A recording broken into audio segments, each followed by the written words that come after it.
Jean-Luc Le Ténia écrit, compose et interprète des chansons à partir de 1996, accompagné le plus souvent d'une guitare ou d'un synthétiseur. Didier Vampas l'a proclamé « meilleur chanteur français du monde », ce qui a donné le nom de l'album phare de Jean-Luc, le meilleur chanteur français du monde, contenant la chanson éponyme. Il se fait connaître en 1998 grâce aux Vampas qui reprennent une de ses chansons.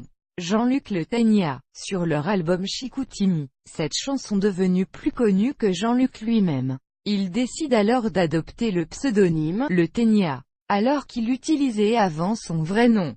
Le court. Il était employé à la médiathèque du Mans. Il est particulièrement remarqué par son excentricité en 2000, alors qu'il fait la première partie d'un concert des Vampas. À La Cigale, il arrive sur scène habillé en fille et termine complètement nu. Son style minimaliste et souvent brut exprime aussi bien la tristesse et la poésie que l'exubérance, la colère et l'humour. Dans une interview donnée en 2003, Didier Vampas qualifie Jean-Luc Le Ténia de « seul représentant de l'anti-folk en France », tandis qu'Ignatius, qui a produit un des albums de Jean-Luc Le Ténia, qualifie le style de celui-ci de « folk punk ». Les sujets de ses chansons sont le plus souvent puisés dans son quotidien et son imagination. Rêve, fantasme, ce qui fait que ses compositions s'apparentent à l'autobiographie, voire à la psychanalyse. On y retrouve donc des thèmes très variés. La joie et la tristesse,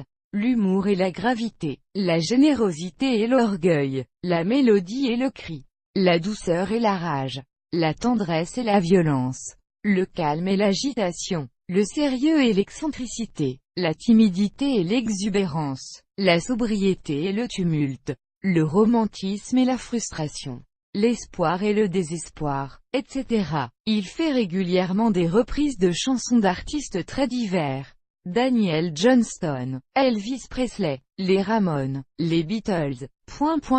et a même consacré un album entier à des reprises de Neil Young. Jean-Luc Le Ténia sings Neil Young. 2008. Il a également fait un duo avec l'auteur Chloé Delhomme. La chanson « Duo » qui apparaît sur l'album Automne 2009. Tous ces albums sont autoproduits, d'abord sous forme de cassettes, puis de CD à partir de 2004, les dernières cassettes étant compilées ou rééditées en CD.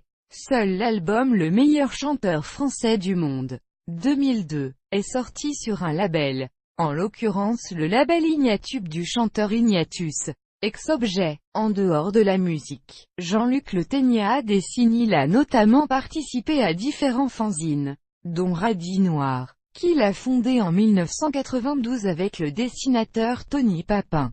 Fanzine parrainé par Jean-Luc Coudray écrit, en particulier un diary, qui est son journal intime tenu de 1997 à 2004, et à partir de 2010, et que l'on peut trouver sur son site. Il réalise également des vidéos qui servent de support à ses clips. Il se donne la mort le 3 mai 2011, après avoir composé près de 2000 morceaux. En 2013, Didier Vampas reprend sa chanson Si tu me quittais des yeux sur son album Comme dans un garage. En octobre 2016, le groupe Gontard sort une compilation de reprises, hommage au chanteur. En décembre 2016, les éditions Bookies Conspiration publient le journal de Jean-Luc Le Ténia sous le titre Le meilleur chanteur français du monde.